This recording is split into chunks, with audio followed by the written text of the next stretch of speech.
Hello my dear students, welcome है आपका good of जिस वाला पे। इस वीडियो में हम लेकर के आए हैं स्वप्रेरण से संबंधित सवालों को लेकर के, जिसमें हम लोग यहाँ पे बात करेंगे स्वप्रेरण से संबंधित जो 3 मार्क्स का क्वेश्चन आता है हमारे बोर्ड एग्जाम में, उनके बारे में डिस्कस करेंगे। इसका मतलब यह है आज जो होने वाला है मेरा ये सीरीज, ये 3 मार्क्स क्वेश्चन का होने वाला है, जिसमें हम पढ़ेंगे स्वप्रेरण से संबंधित सवाल।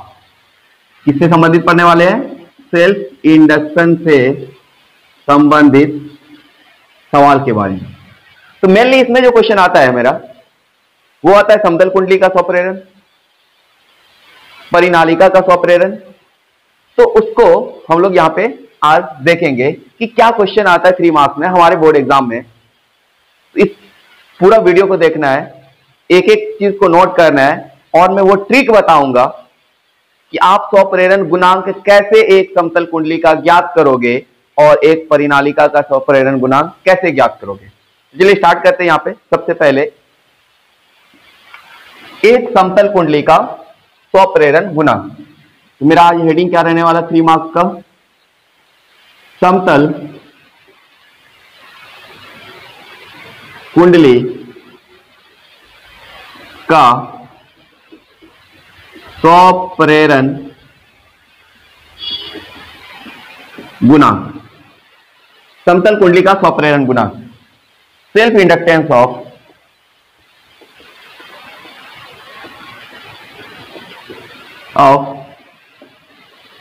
Plane coil.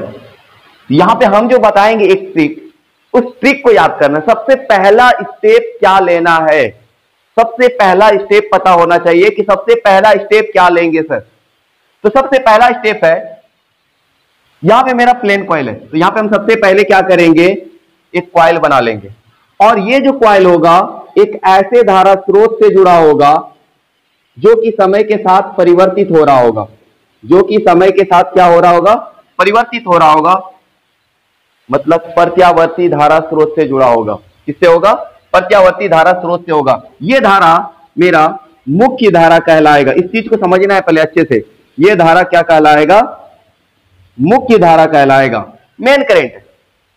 और ये कुंडली जो है इसकी कुछ ना कुछ त्रिज्या होगी, तो यहां पे हम इसकी कुंडली की त्रिज्या को मान लेते हैं हम आर। क्या मान लेते हैं? आर। ये मुख्य धारा इस कुंडली में प्रवाहित होने के वजह से इस धारा के कारण चुंबकीय क्षेत्र उत्पन्न होगा। उस चुंबकीय क्षेत्र में यह कुंडली होगी, अर्थात एक परिवर्तित चुंबकीय क्षेत्र जो इस कुंडली से संबद्ध होगा। इसके वजह से इस कुंडली में एक धारा प्रेरित होगी, है ना? क्या होगी? एक धारा प्रेरित होगी। वो प्रेरित धारा इस प्रकार से होगी जो कि लेंज के नियम का पालन करेगी। लेंज के नियम का पालन करेगी। इट मींस अगर यह धारा मुख्य धारा बढ़ रहा होगा तो विपरीत दिशा में प्रेरित धारा उत्पन्न होगी, अगर यह मुख्य धारा घट रहा होगा तो उसी दिशा में धारा प्रेरित होगी। ये एक इंपॉर्टेंट चीज है, इसको जानना बहुत जरूरी होता है ना? तो यहां पे हम सबसे पहले क्या करेंगे, इस चीज को पहले देख लेते हैं। तो सबसे पहले क्या लिखेंगे, थोड़ा सा इस कुंडली के बारे में यहां पे लिख लेते हैं। माना एन फेरो वाली एक कुंडली जिसकी त्रिज्या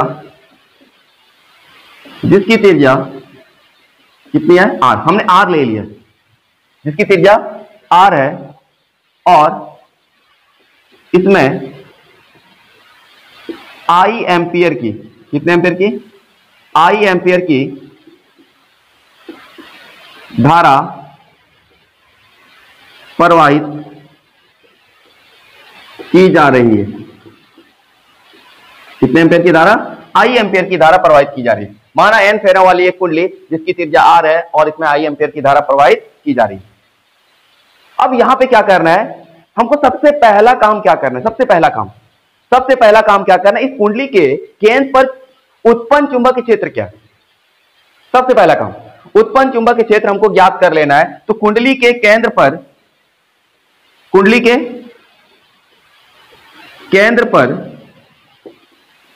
उत्पन्न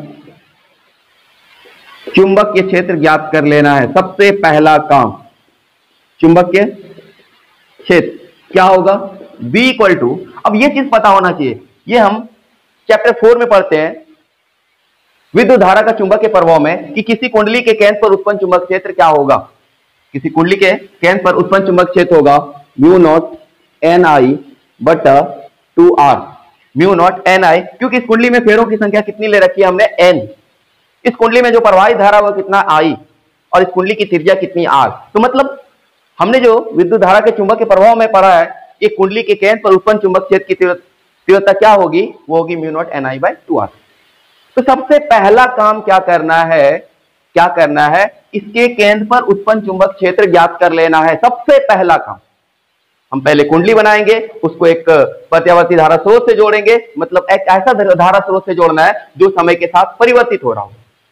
फिर उनके कुंडली के बारे में थोड़ा सा लिख लेंगे यहाँ पे। उसके बाद पहला काम जो होगा मेरा, वो क्या होगा, कुंडली के केंद्र पर उत्पन्न चुंबक क्षेत्र ज्ञात करना। सबसे पहला काम, जब हम लोग इसको ज्ञात कर लेंगे तो उसके बाद क्या करना है, अब उसके बाद क्या करना है, ये जो चुंबक क्षेत्र है, अब इसी कुंडली से चुंबक के फ्लक्स कितना गुजर रहा है, इस कुंडली से चुंबक के फ्लक्स कितना गुजर रहा है, वो चीज हमको देख लेना है। अब मान लेते हैं इस कुंडली की त्रिज्या कितनी है, A। कुंडली की त्रिज्या कितनी है, कुंडली की नहीं, क्षेत्रफल है ना, कुंडली का क्षेत्रफल मान लेते हैं A। कुंडली का क्षेत्रफल कितना है, A। अब जब कुंडली का क्षेत्रफल पता हो गया तो कुंडली के तल से गुजरने वाला चुंबक फ्लक्स क्या होगा, कुंडली के तल से गुजरने वाला चुंबक फ्लक्स क्या होगा। तो चुंबक फ्लक्स कुंडली के तल से गुजरने वाला चुंबक फ्लक्स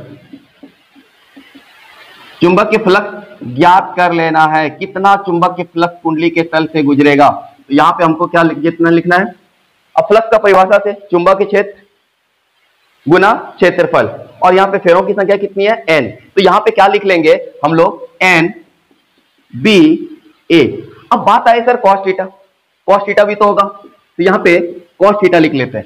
अब चूंकि क्षेत्र की दिशा, मतलब चुंबकीय क्षेत्र की दिशा और इस तल पे डाला गया अभिलंब दोनों एक ही दिशा में, तो इस प्रकार से ये थीटा कितना हो जाएगा, थीटा हो जाएगा 0, और कॉस 0 का वैल्यू कितना हो जाएगा 1। तो यहां पे मेरा फ्लक्स कितना हो जाएगा, NBA। कॉस थीटा का value theta 0, cos 0 1, it means कितना हो गया, NBA। अब जो यहां पे हमने चुंबकीय क्षेत्र की तीव्रता को ज्ञात कर रखी है, इसी चुंबकीय क्षेत्र की तीव्रता को यहां पे रख देना, आके इस समीकरण में इस जगह पे रख देना है। तो यहां पे मेरा फ्लक्स का समीकरण अब क्या आ जाएगा, N, और हमने यहां पे जो निकाला चुंबक क्षेत्र की तीव्रता mu naught NI by 2R, इसको यहां पे रख देना है। तो mu naught NI by 2R into A। तो यहां पे क्या लिख सकते हैं हम, म्यू नॉट है ना, इसको हम लोग क्या लिख सकते हैं, mu naught N into N square I A upon 2R। मतलब ये मेरा फ्लक्स हो गया, इस कुंडली से जो फ्लक्स गुजर रहा है वो कितना आया, mu naught N square I A by 2R। अब यहां पे हम आगे क्या करेंगे, ये मेरा सेकेंड स्टेप था, पहला स्टेप क्या था, कोई भी हो, समतल कुंडली हो, परिनालिका हो, उससे कोई मतलब नहीं है। मेरा पहला स्टेप क्या है, इस कुंडली के केंद्र पर उत्पन्न चुंबकीय क्षेत्र को ज्ञात कर लेना, जो कि चुंबकीय क्षेत्र होगा mu naught NI by 2R। जब हम ये ज्ञात कर लेंगे, इस कुंडली से गुजरने वाले चुंबकीय फ्लक्स को ज्ञात करना है, कितना चुंबकीय फ्लक्स होगा, तो हमने यहां पे फ्लक्स भी ज्ञात कर लिया। अब सर आखिरी स्टेप क्या होगा, जो कि हमको ये रिजल्ट देगा इस 3 मार्क्स का क्वेश्चन का, मतलब हम लोग फाइनली पहुंच जाएंगे जो यहां पे ज्ञात करने बोल रहा है, समतल कुंडली का स्वप्रेरण गुणांक। तो यहां पे हम आगे बढ़ते हैं, है ना। तो यहां पे क्या होगा,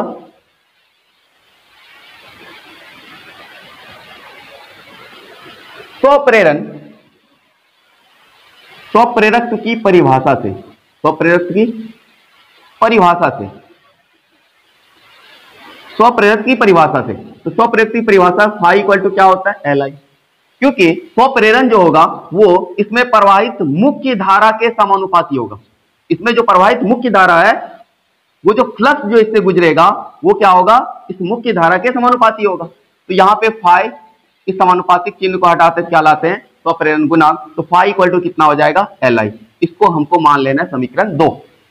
क्या मान लेना है, समीकरण 2। और ये वाला जो है मेरा, इसको मान लेना है समीकरण 1। ठीक है। ये फ्लक्स का जो हमने निकाला ये समीकरण 1 और इसको मान लेना है समीकरण 2। अब जब समीकरण 1 एवं 2 की तुलना करेंगे तो यहां पे हमको मिल जाएगा समीकरण 1 एवं 2 से, समीकरण 1 एवं 2 से देखते हैं क्या है। एल आई इक्वल टू, यहां मेरा क्या है, mu naught N square I A by 2r, है ना। आई क्या हो जाएगा, कैंसिल हो जाएगा। आई क्या हो जाएगा, कैंसिल हो जाएगा। इस प्रकार से इस कुंडली का मेरा क्या ज्ञात हो गया, स्वप्रेरण गुणांक। तो इस कुंडली का स्वप्रेरण गुणांक कितना हुआ, mu naught N square A by 2r। और यही क्वेश्चन था कि समतल कुंडली का स्वप्रेरण गुणांक क्या होगा, उसका व्यंजक प्राप्त करें। ये क्वेश्चन आपके एग्जाम में आने वाले हैं 3 मार्क्स में। अब नेक्स्ट चीज आता है, अगर सर धारावाही परिनालिका हो, इसका स्वप्रेरण गुणांक क्या होगा। धारावाही परिनालिका है, इसको प्रत्यावर्ती धारा स्रोत से जोड़ दिया है, इसका स्वप्रेरण गुणांक क्या होगा। बस स्टेप याद रखना है। सबसे पहला चीज उसके अंदर उत्पन्न चुंबक क्षेत्र की तीव्रता ज्ञात करनी है। फिर इस कॉइल से, इस कुंडली से संबद्ध चुंबक के फ्लक्स ज्ञात करना है जो लिंक कर रहा है। उसके बाद फिर क्या करना है, स्वप्रेरक की परिभाषा से फिर ये लिखना है phi equal to L I, फिर तुलना करना है और वो रिजल्ट जो ज्ञात करने बोल रहा है वो मिल जाएगा, है ना। चलिए नेक्स्ट क्वेश्चन है मेरा 3 मार्क्स का। तो सबसे पहले वीडियो को पॉज करना है, इसको नोट कर लेना है ना। नेक्स्ट क्वेश्चन के पास हम आ रहे हैं।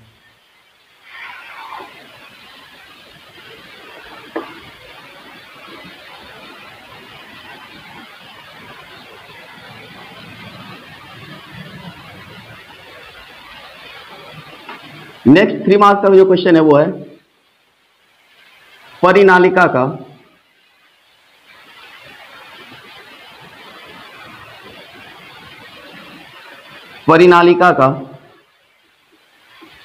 स्वप्रेरण गुणांक।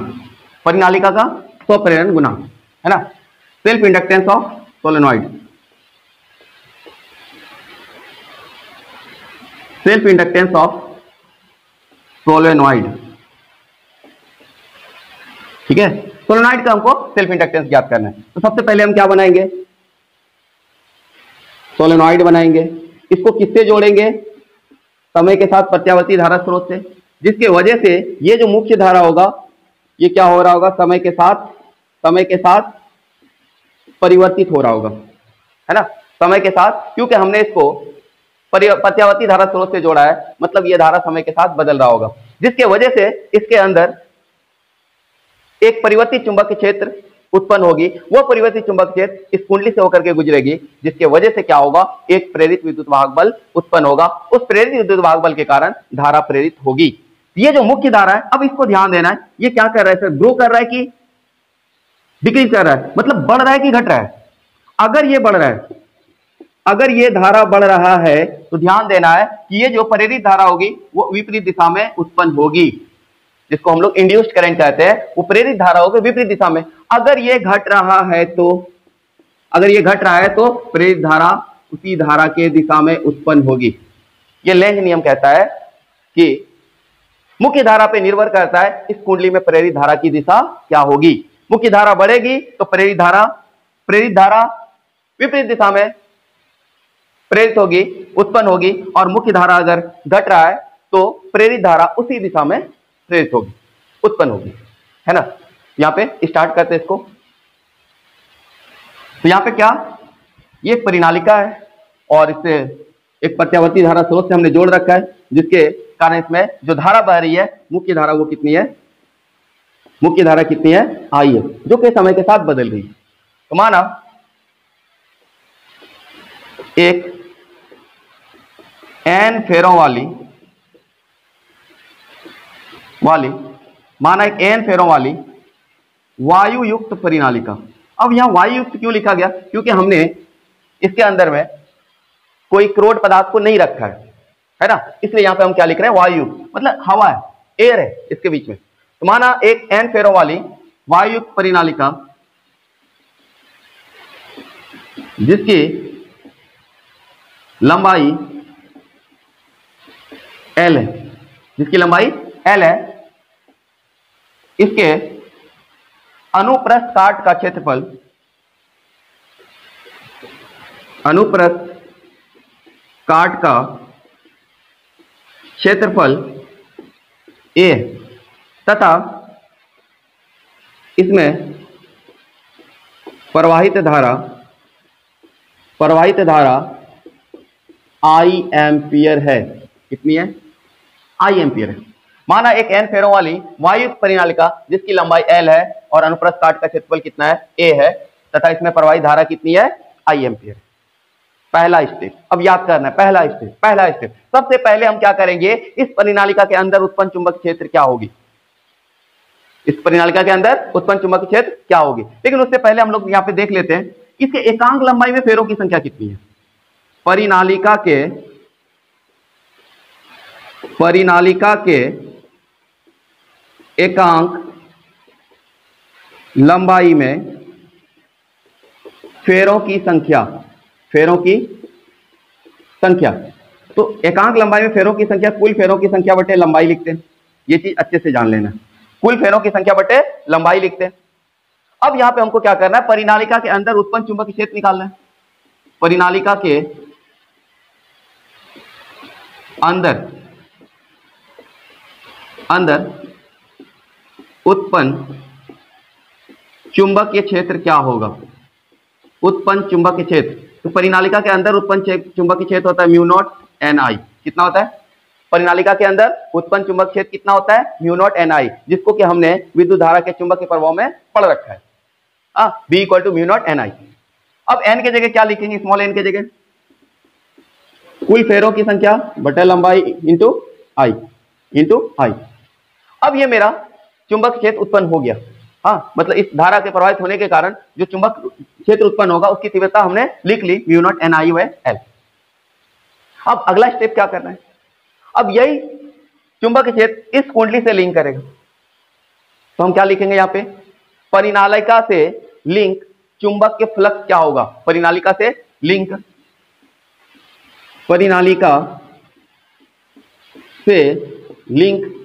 इसको हिंदी में कहते हैं संबद्ध।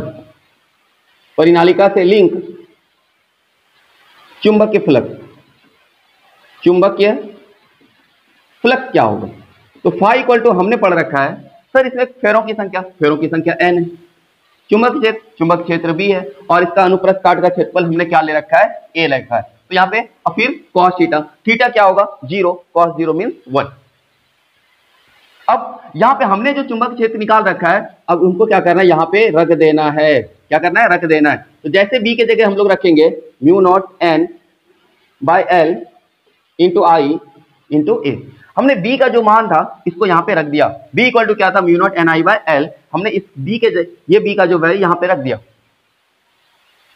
अब हम लोग इसको क्या लिख सकते हैं? यहाँ पे फाई इक्वल टू लिख सकते हैं mu naught n into N square I A बटा एल। इसको हम लोग क्या मानेंगे? समीकरण 1 मान लेंगे। इसको समीकरण 1 मान लेंगे। अब जो मेरा लास्ट स्टेप है इस क्वेश्चन का कि परिनालिका का स्वप्रेरण गुणांक क्या होगा, वो लास्ट स्टेप क्या है हम लोग लिखेंगे यहाँ पे स्वप्रेरक की परिभाषा से। स्वप्रेरक पहला काम क्या था? चुंबक क्षेत्र निकालना था। चुंबक क्षेत्र की तीव्रता कितनी होगी इस परिनालिका के अंदर। दूसरा क्या था? चुंबक के फ्लक्स कितना इस कुंडली से होकर के गुजरेगा, वो भी हमने निकाल लिया। अब यहाँ पे हम लोग क्या लिखने वाले हैं? यहाँ पे लिखेंगे लास्ट स्टेप स्वप्रेरक की परिभाषा से। किससे? स्वप्रेरक की परिभाषा से। तो स्वप्रेरक की परिभाषा से क्या होगा? स्वप्रेरक की परिभाषा से तो फाई इक्वल टू हम लोग क्या लिखेंगे? L I. क्या लिखेंगे? L I. समीकरण 2, समीकरण 1 एवं ये जो मेरा समीकरण है और ये जो मेरा समीकरण है तुलना करेंगे ना। समीकरण 1 एवं 2 से, समीकरण 1 एवं किससे? 2 से। दोनों का बायां पक्ष क्या है? बराबर है। तो दायां पक्ष भी क्या होगा? बराबर होगा। मतलब L I equal to mu naught N square I A upon L. I क्या होगा मेरा? कैंसिल हो जाएगा। तो एल इक्वल टू कितना होगा? म्यू नॉट एन स्क्वायर ए बटा एल। तो इस प्रकार से यहाँ पे ये मेरा क्या हो गया? स्वप्रेरण गुणांक हो गया ज्ञात। किनका? इस धारावाही परिनालिका का। फिर मिलते हैं नेक्स्ट वीडियो में ऐसे ही क्वेश्चन लेकर के। Okay bye.